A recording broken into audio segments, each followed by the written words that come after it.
भगवान शिव ने रुद्र रूप धारण करके कैलाश में निवास प्रारंभ किया। माता शक्ति ने दक्ष पुत्री सती के रूप में अवतार धारण किया तथा शिवसंगिनी बनकर कैलाश में पदार्पण किया। अनेक लीलाओं के उपरांत शिवसंगिनी सती की 27 बहनों का विवाह अत्रि अनसुया पुत्र चंद्र से हुआ।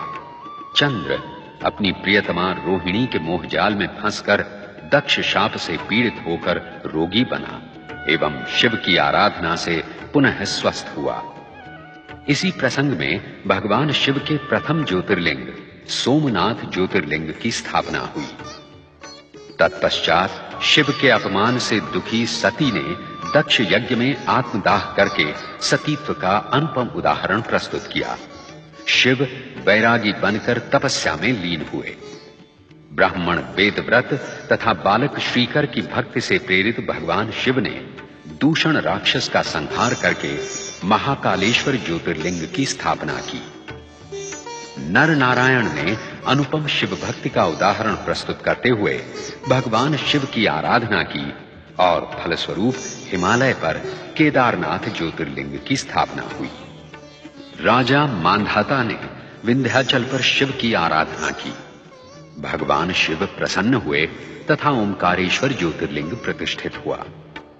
तत्पश्चात माता शक्ति ने हिमालय पुत्री पार्वती के रूप में जन्म लेकर शिवाराधना की, कठोर तपस्या की तथा भगवान शिव ने अनेक परीक्षाओं के पश्चात देवी पार्वती का वरण किया।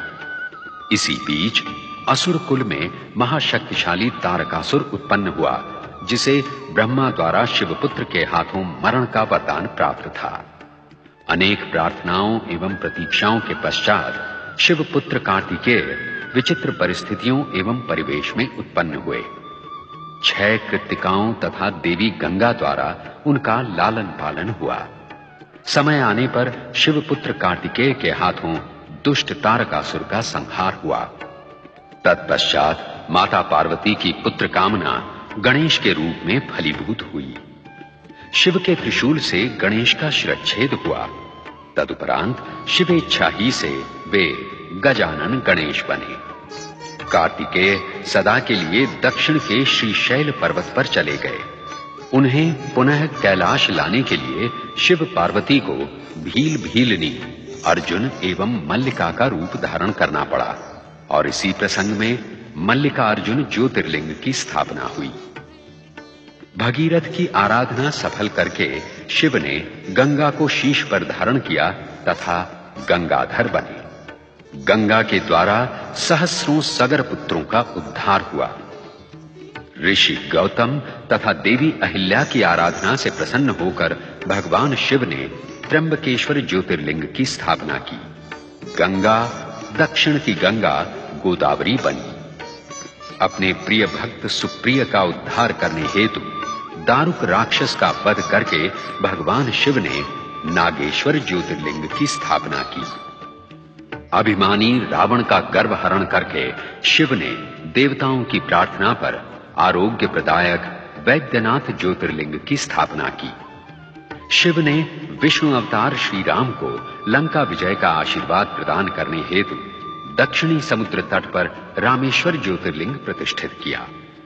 कुंभकर्ण कर्कटी पुत्र भीमासुर से अपने भक्त सुदक्षिण की रक्षा करके शिव ने अपनी क्रोधाग्नि से उसे भस्मीभूत किया और इस प्रकार भीमाशंकर ज्योतिर्लिंग की स्थापना हुई।